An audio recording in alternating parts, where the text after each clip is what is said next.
Alright, we're good. Hey guys, Cryptic here, and welcome back to Small Night Call. We're doing night 2 now. Yeah. Let's...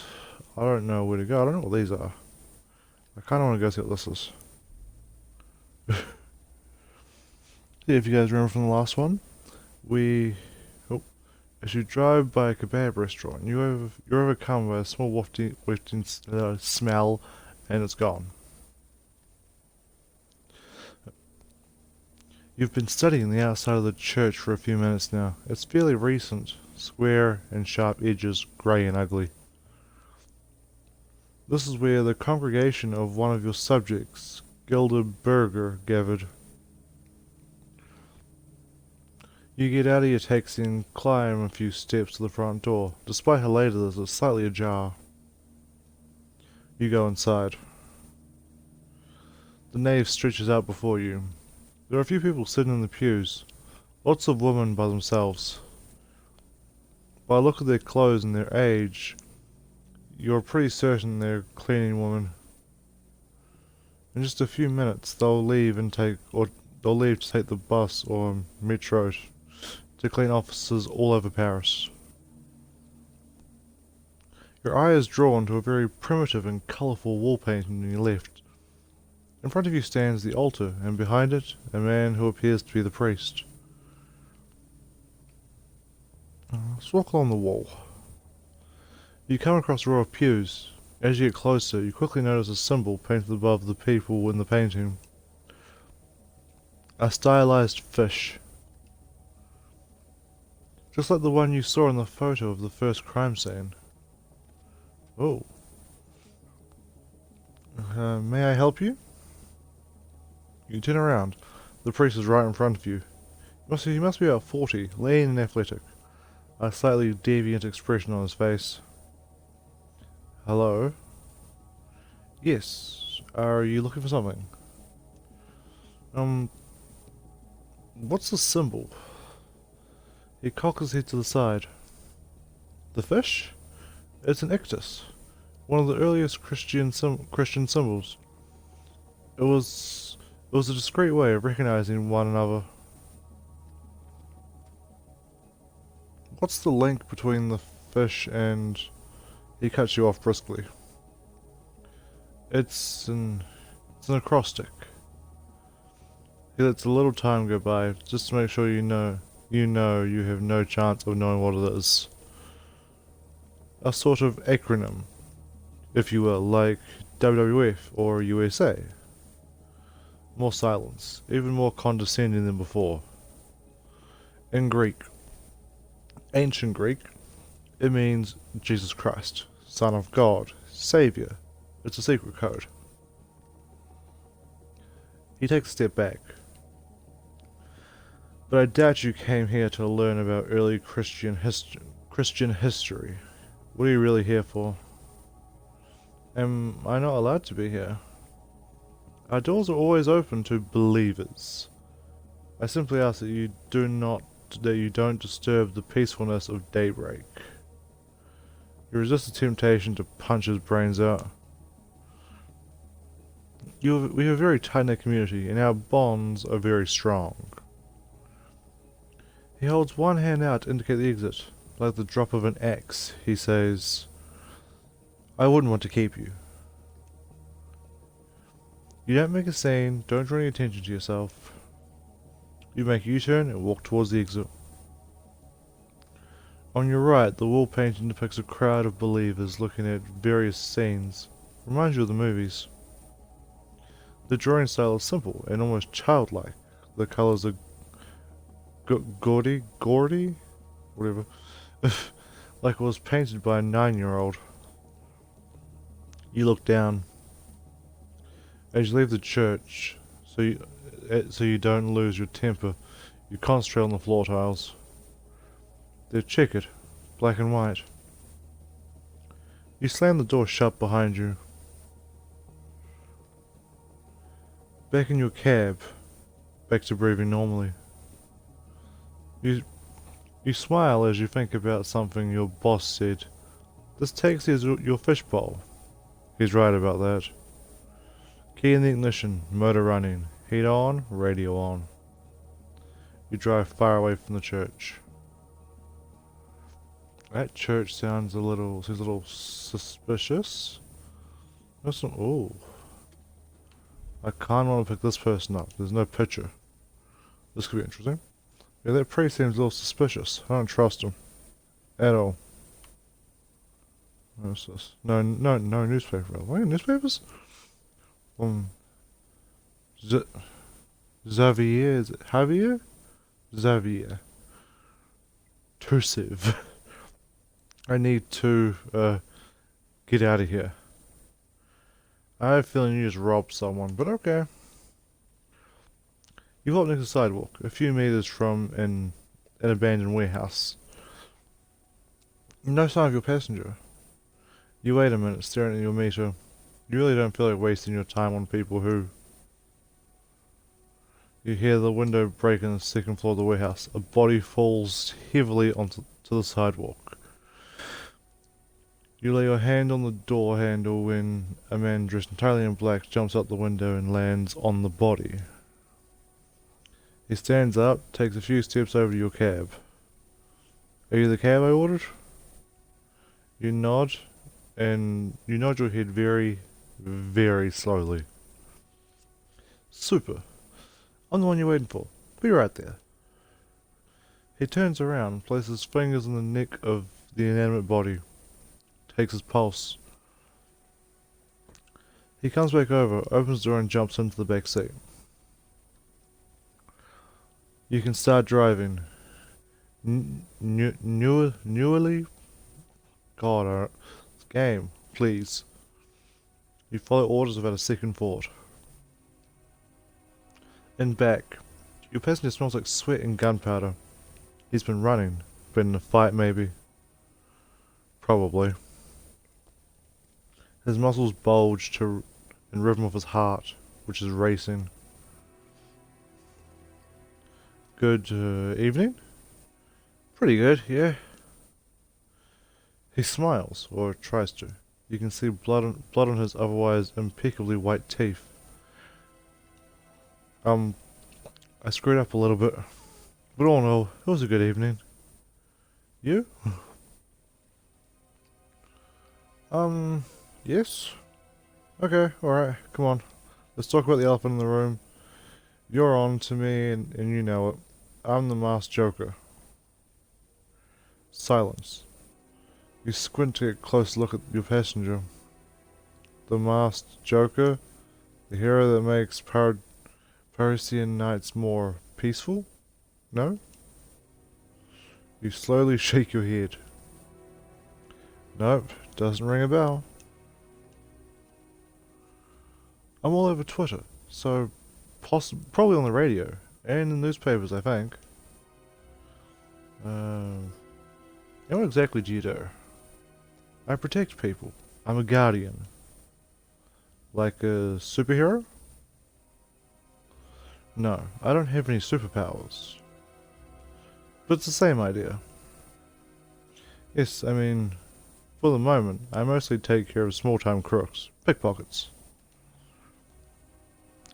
It's not very prestigious, but you have to start somewhere. You open your mouth, but nothing worth saying comes out. Oh, right, that makes sense. So how about the name? You like it? Not sure I get it, to be honest. It's Joker, like the card, and masked because I'm wearing a mask. Silence ensues. Your passenger eventually clears his throat. See? I wanted something that wasn't too... He searches for the right word, beats around the bush and eventually comes out with it. Problematic. I did a lot of brainstorming and come up with the masked Joker. I haven't gotten great feedback, but it's hard these days to find a name everyone likes. You have to make sacrifice if you want your core business to succeed. That's what they tell us at school, anyway. At school? Yeah, yes, at NEK. He freezes. Shit. I almost gave you my name of the business. I almost gave you the name of my business school. What an idiot. Can you imagine if Bruce Wayne went around telling everyone he was Bruce Wayne? Huh? No. Batman. If Batman went around telling everyone he was Bruce Wayne. I'm getting all mixed up. He touches his side for a while, like he's looking for a wound. You're getting close to your destination. I think I'm hurt. Do you want me to take you to the hospital? No, I'm fine. I shouldn't have jumped out of the window like that. But you're already coming down the street, and I didn't want to make you wait. You smile. Pull over right here in front of the driveway. You obey. Don't worry, it's just a flesh wound. I'll be home in 2 minutes, and I have everything I need to take care of myself. He pays and struggles to get out of the cab. One last thing. Please don't say anything about in-kid. I'm trying to lead a double life, and it's not super easy.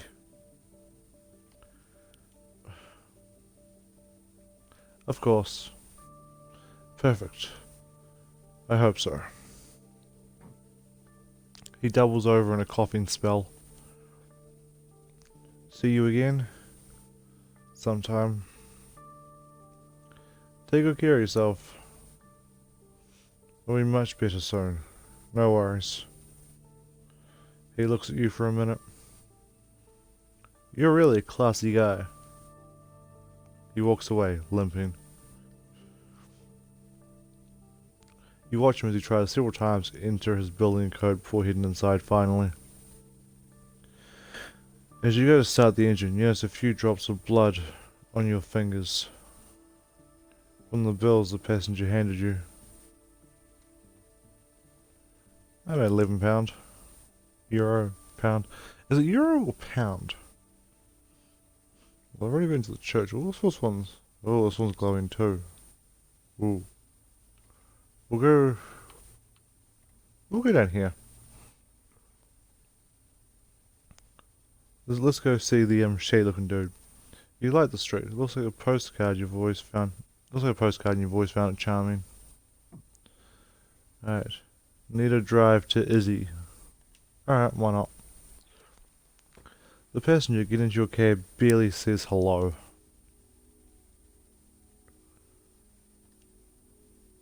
He mumbles an address and buries his head in his laptop. He taps away, not saying a word as you start driving. You have seen passengers like him before. Introverts, silent types. People so absorbed in what they're doing they don't even notice you. The road flies by. The sound of the passenger's fingers on the keyboard reminds you of the sound of rain hitting the hood of your car. Having a good evening? He grumbles a laconic reply. He dives back into his computer screen. You keep an eye on him. His fingers are flying. You get the impression that he's not typing full sentences. The rhythm is too short. Halting. You're a programmer? He lifts his head and looks at you with interest. In a manner of speaking, how did you know? From the way you were typing. He pauses and flashes a tiny smile. Very, very perceptive. He stares back at his computer and types a few lines on the keyboard. He lifts his head all of a sudden. What do you think of the world? Interesting question. He holds his hand up. Sorry, the question came out of nowhere. How do you perceive the world? Did someone create it? A god? Many gods? An alien being? You remain silent for a moment. Tell the truth. I used to believe, but I don't anymore. In God, I got an achievement, so I can't see that. Yeah. In God, Yahweh, Allah. Oh, just continue with the truth. Allah. The passenger nods. But not anymore? Nope. Not anymore. Well, no more. I understand. Things have been a bit rough for believers lately. I stopped believing long before. He smiles. You hesitate, then say, I'm just not interested. He smiles at you. I get it. I feel the same way.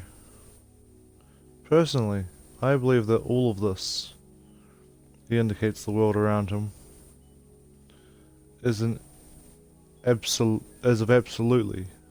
of absolutely no importance. The world doesn't exist. The earth, the moon, the sun, how you felt when you got out of bed this morning, none of it exists. He pauses dramatically. No way to know whether or not it was on purpose. Excuse me? He clicks his tongue and stares at you. You feel uncomfortable. All of this is a simulation. Oh God. I sincerely believe that. A what? A simulation. A program, if you prefer. A machine someone invented, and we are the cogs, the moving parts. He corrects himself. No, not a machine. Really. A machine is meant to produce something. I don't think we produce anything. No, I suppose we're more of a scientific experiment, a cryptocurrency mining operation. Or maybe even an accident. No more, no less. It's a very philosophical conversation. He pauses and looks at you. How does it feel to learn that the world doesn't exist? That our God is nothing more than a computer program? It's interesting. He raises his voice slightly and seems excited. Right? It's a theory. He smirks. And we'll probably never really know That's why I'm working on this project. He glances at his computer. I'm trying to figure out whether or not we are really in a simulation. We live, we eat, we sleep, we love. But if we deliberately try to put an end to the simulation, we might disappear. He stares intently at you. We are. He snaps his fingers. We are no longer. He seems to love that part of his speech. He's relishing in it. How can I prove it? Well, first, I have to find a flaw in the system. Flaw. A flaw? Yes, if we're in a simulation, we were programmed. And the ones who programmed us either made mistakes or tried to save money. Why? Because the alternatives, the pleasure of torturing us, ignominy? God, I can't say that word. Or a joke, are unrealistic. It's expensive for us to exist. This is why, well, this just has to be the case. So we just have to find the weak spot, so we can break it. We've got to crash the simulation and die in order to understand our own reality. It's a terrible fate, isn't it? Die to exist. Die to become real. Die to make our existence materialize. He pauses, smiles, stares. How does it feel to learn all that? sad? Defeated? Ready to commit suicide? I go through all those phases. Every day. He sighs. I tell myself the world isn't ready yet. Our reality. He chuckles.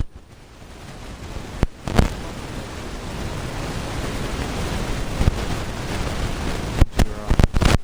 So, how do you feel? I don't know. Excellent answer. A scientist's cardinal rule: always doubt, always question, and always verify. One day, if an atheist states that Allah doesn't exist, that he knows this because there is no scientific proof of his existence, you will know that he does not have a true scientific mind. He looks up at his building. I'm talking and talking, you didn't even notice when it arrived. I thank you kindly for this talk. It's always interesting to bounce ideas off one another, to put them to the test.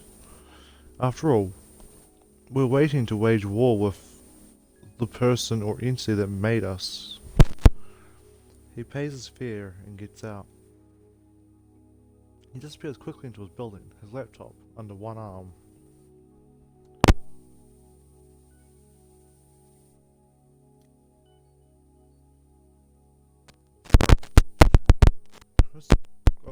Half tank of gas. Is that a cat? Is that? It looked like a fucking zombie for a second. I want to go cat. I'm gonna give the cat a ride.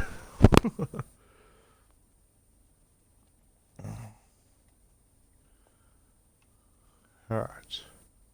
It is an actual cat. And it's going to the other side of town. Crookie. Crowkey? You pull up the sidewalk and wait for your passenger.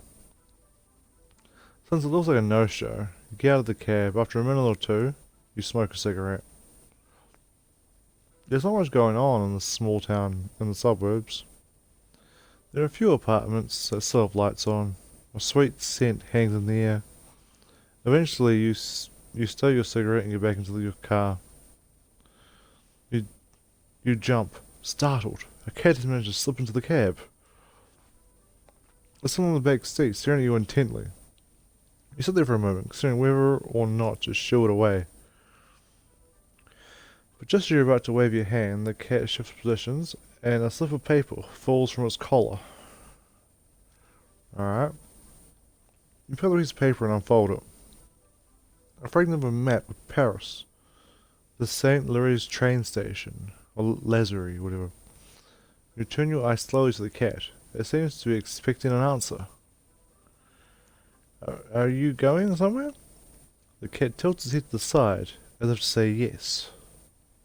You want to go to Saint Lazare? The cat tilts its head again. Are you a dog? The cat slowly nods its head no. Your hands clutch the wheel tightly. What the hell is going on? You turn around and face the cat. Okay, fine. I'll take you. You let out a sigh. Okay, fine. You start talking to yourself in low tones as if to balance the conversation. Normal. This is perfectly normal. You start the cab, but cast a glance at the cab behind you. You're the one who ordered the cab? You start to laugh. A few minutes go by, you try to break the ice. Simple questions are probably best. Everything okay? Never a yes or a no. More of a plaintive meow. You meeting someone? No, that's not it. The head is staring at you. The conversation seems to bore him. You seem to be well fed. Pretty strange, I must say. Did someone hurt you? A plaintive meow, you sigh. Your owner? Another meow, but longer and deeper, more heartfelt. You nod your head. What happened? Was it a man? No answer. A woman? Was she mean to you? The cat seems to be uncertain. Was she overly affectionate? The cat lets out strings of insistent meows. Touche, that's it. She was too affectionate, and that's why you're running away? The cat is watching you with steady eye. You are sure you're on the right track. You have to be careful with people like that. They suffocate you before you even know it. You nod your head. But you ran away. I mean, lots of people like you. You stop short. But you are just a cat. You roll your eyes. Behind you, the cat lets out a quiet, reassuring meow. Oh my god. Go on. What I mean is, well, we don't even know where, we don't even know we are in a cage. Well, we prefer not to think about it. We are never fully aware of it. You look at the cat. I must be crazy. I'm talking to her. You shake your head. You point to the light in the distance. That's Saint Lazaire. We'll be there soon. A few yards later, you stop and drop area in front of the station. The first train doesn't leave for another hour. Where are you going? It steers you without making a noise. Let me guess. Saint Lazaire. If you were going to the suburbs of Paris, you wouldn't have needed to come into town. So somewhere in the northwest of France? Normandy. Somewhere by the sea, huh? The cat is looking at you and meows. The sharp sound, probably a yes. A very hungry yes. For a fish, I guess. You check the time on the dashboard. It's time to go. You get a real customer. And not try to think too much about the situation you're in. And you hope that no one sees you talking to a cat. I'll just start saying the names of cities around and meow when I hit the right one.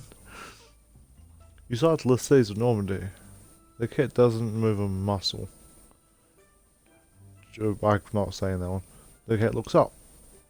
So it's Cherbourg. Cherbourg. Getting close? St. Malo. Still nothing. I've got it. Duville. A meow of delight. You're smiling too. All of a sudden, you're exhausted. Okay, come on. Time to say goodbye. You get out of the cab and open the back door. A bill has appeared on the seat next to the cat. It is enough of the fear and more. Well, you are full of surprises, aren't you? I won't ask where it came from. You smile, lean over and pet the cat. It leaps out of your car and darts between your legs. You can just make out the shape of it dashing up to the upper flight of stairs and slipping between the bars of the gate. You get back in your car. Another achievement. God damn it, go away. I can't reach. You look at yourself in the rearview mirror. Your features are heavy with fatigue. Your right eyelid is twitching. As you start the car, you remember that you're allergic to cats, but you haven't sneezed once. You pull out of the station. Well, that's weird. Anyway, a lot of money. Alright, where to next? Should we go to another one of those eyeball locations? See if we can get some more info. I mean, if we go this one up here, hopefully we have time. There's a gas station not too far from it as well. Just above your head, a man is smoking alone on the balcony. You're not wearing a shirt. You feel cold for him.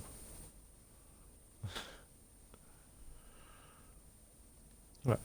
What's this? You park in front of the place and turn off the ignition. I don't know what that word is.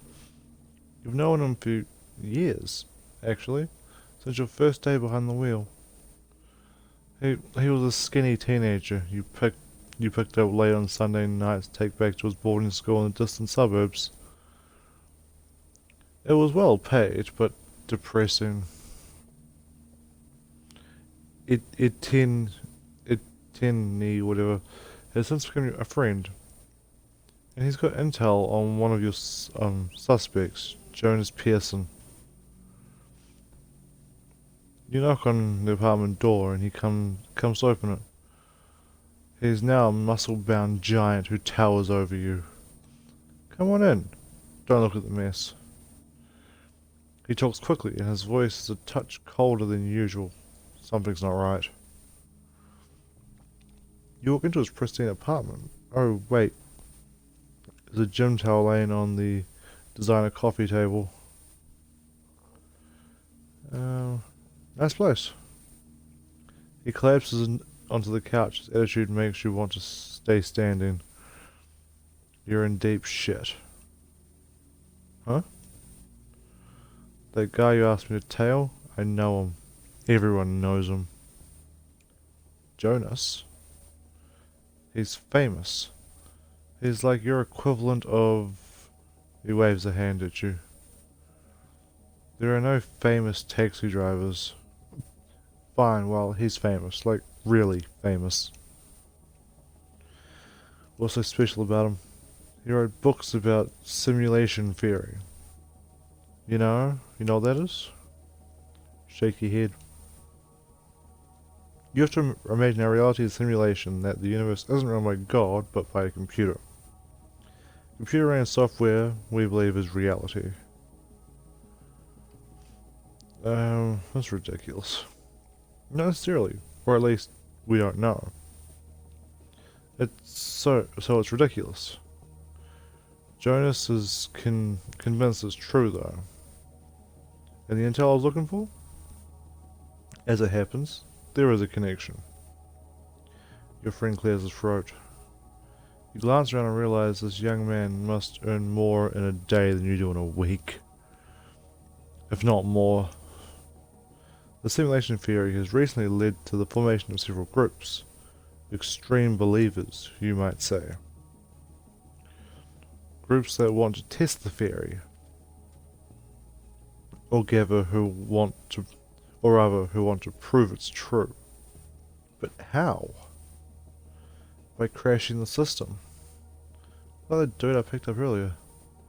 He stands up and starts pacing. Jonas is the leader of one of these groups. Oh. You think he could kill?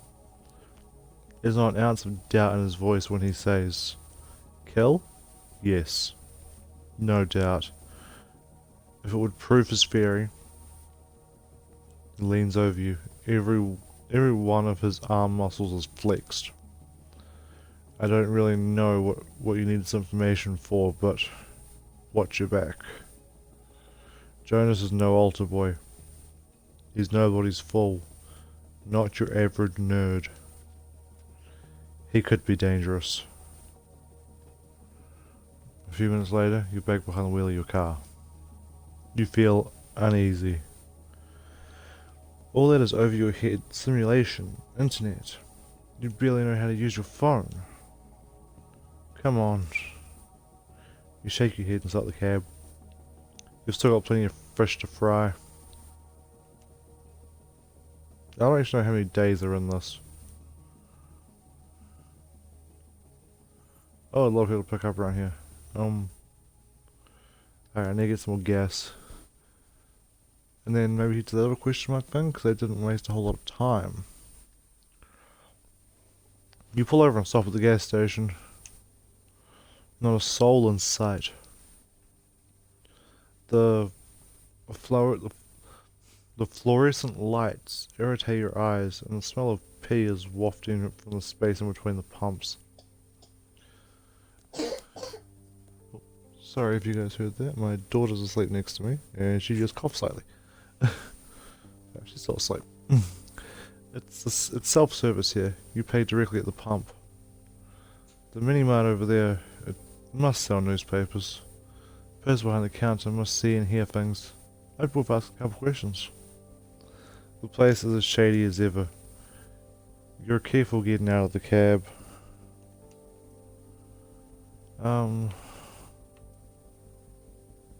Fill tank.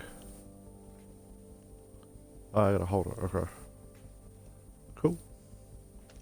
Let's go into the shop. Might buy a newspaper. You walk into the mini-mart. The guy behind the counter looks like all the other guys behind counters you've come across in your lifetime. Can I help you? I don't know what these are. Sure, let's buy a lotto ticket. I have to... Oh, okay. I want $5. Now that's the kind of news you like to get. Right, let's buy the newspaper. I have to come back tomorrow for them. Let's talk to them. This serial killer business is crazy. The clerk cuts you off, pointing an angry finger at the newspaper on display in front of him. Have you seen how many police suck at catching him? You smile and let him keep talking. Have a good evening.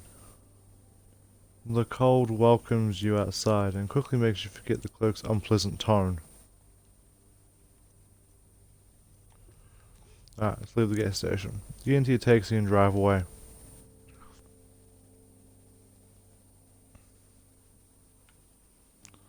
Alright. So we could do this and then pick up one more person. And that should be the end of the night, just looking at the time. I'm still kind of figuring out what is what and what does what. I'm just picking up clues right now. Okay. You park in front of the Passy Cemetery. You're greeted by large columns of huge, dark iron doors.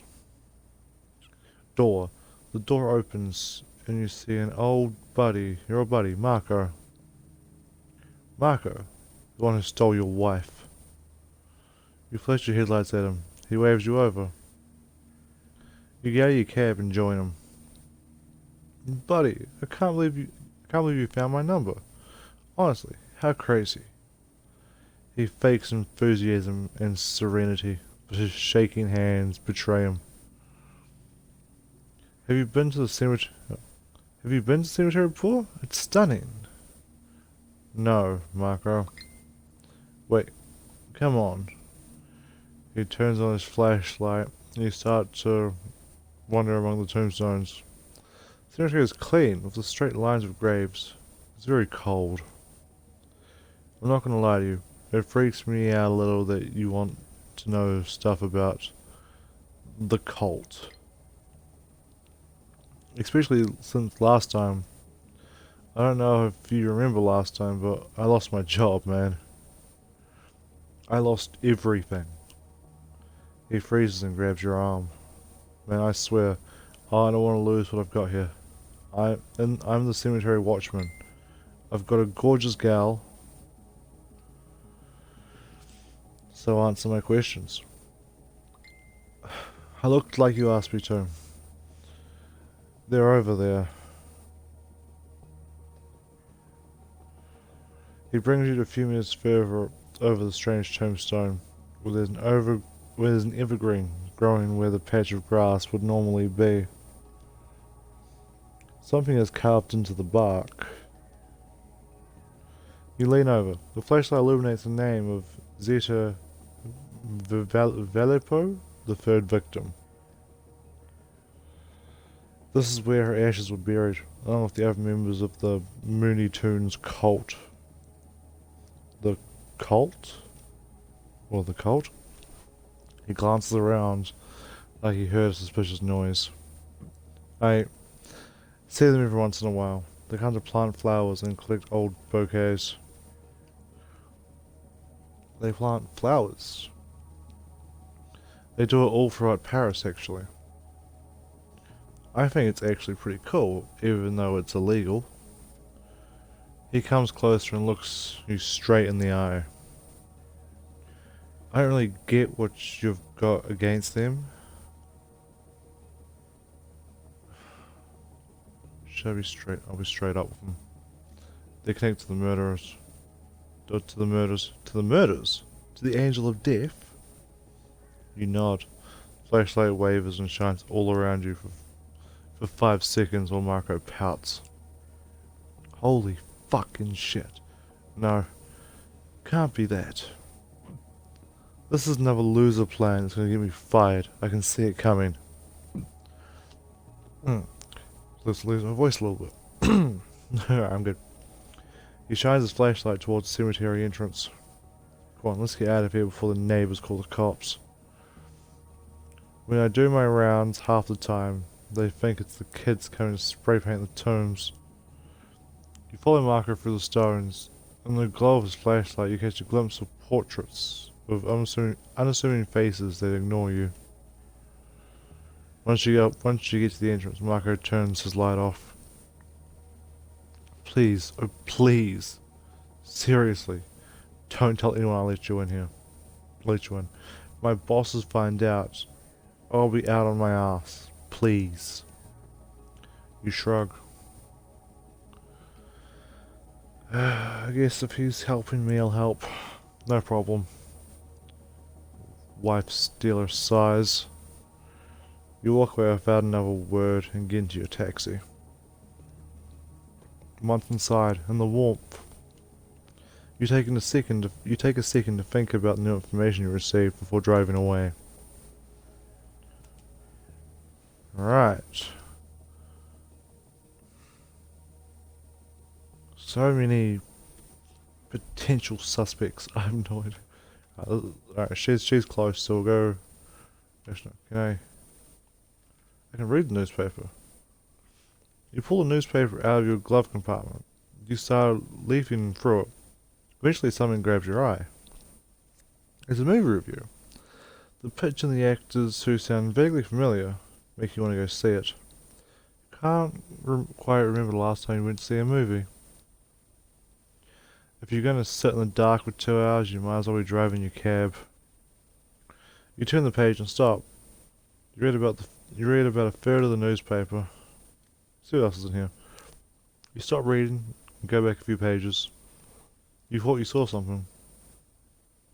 It's a short article mentioning the strike led by a handful of employees at Confiseries du...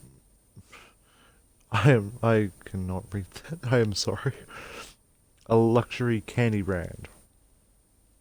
The employees demand better wages. The owners, the group Demand, are threatening to relocate their factories abroad.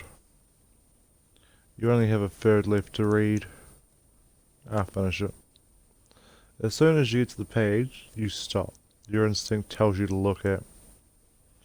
According to its very angry article, Jules Lima, the Angel of Death's second victim, was an eco-terrorist, fighting at all costs to prevent people from eating meat and using their cars. You smile as you finish the text. Even though the term eco-terrorist is a bit extreme, it could explain a few things. You shut the paper, filling up in the trash tonight. If you remember it's there, otherwise we'll spend the rest of its days in the glove compartment. Interesting. So newspapers are helpful. Oh, I think I ran out of time for that one too. Damn, I need to pick one up. And then reading newspaper takes a lot of time. Alright, you know more about your clients. Check the Passadex menu for more details.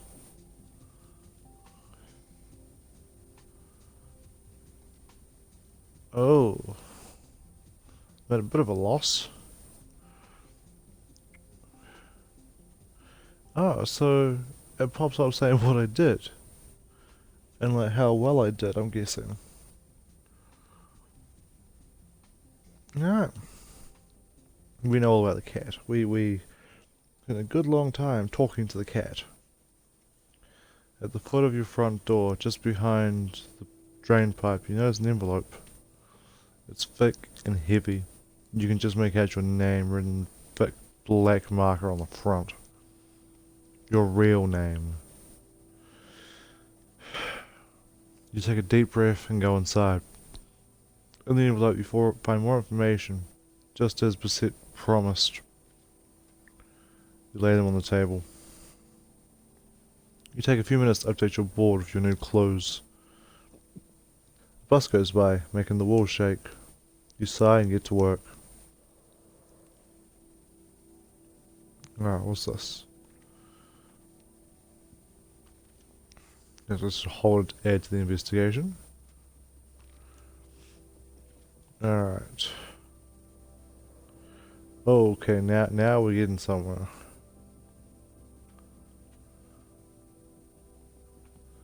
There's so much.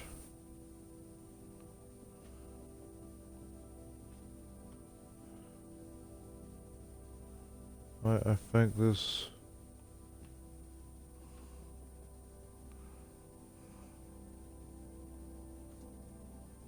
Alright.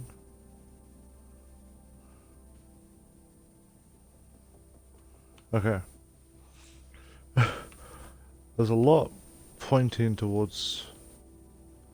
Oh no, there's a lot of these that aren't connected. Ooh.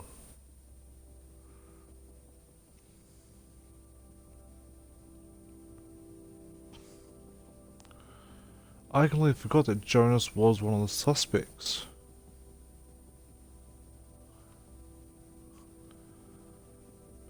So those two are... Alright, Jonas is apparently dangerous, yes. Yeah, let's bring this over here. That's all about Jonas, so that's going to be put up there. Jonas, leader of Dark Web Group. I mean, I've got enough... I'm pretty sure I've got the information to get him arrested right now, but alright. Jonas is testing his theory.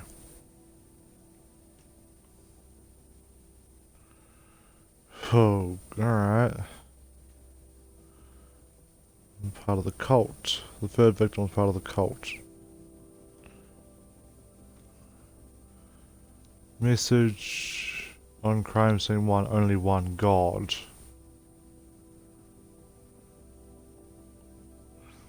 Okay, so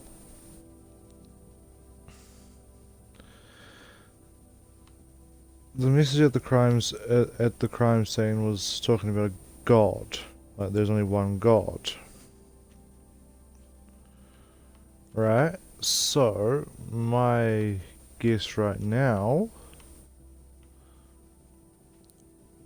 is that he's innocent. He's dangerous, but he's innocent. Because the killer believes in a God. So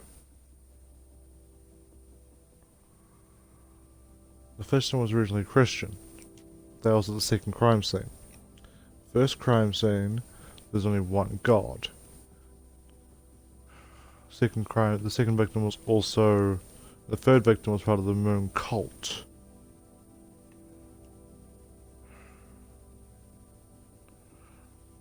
And they're part of the Moon cult, so maybe I should try and talk to her.